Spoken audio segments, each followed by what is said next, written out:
Fitriweni Lestari, seorang guru honorer melaporkan dugaan penipuan ke SPKT Polrestabes Palembang, membawa serta bukti percakapan dan bukti transfer.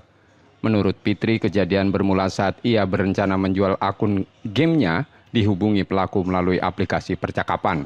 Setelah sepakat mengenai harga, Fitri memberikan ID game kepada pelaku. Namun pelaku kemudian meminta uang jaminan sebelum akun tersebut dapat digunakan. Sayangnya, Fitri justru terjebak dalam penipuan dan kehilangan lebih dari 11 juta rupiah. Katanya kalau mau jual kan akun udah diambil.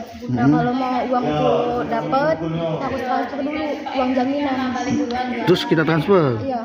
Berapa awalnya? Awalnya itu 125. Terus sampai 5.500.000. berapa kali transfer semua? 8 kali transfer.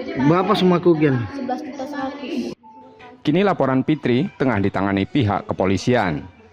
Yudi Kiswanto, Kompas TV Palembang, Sumatera Selatan.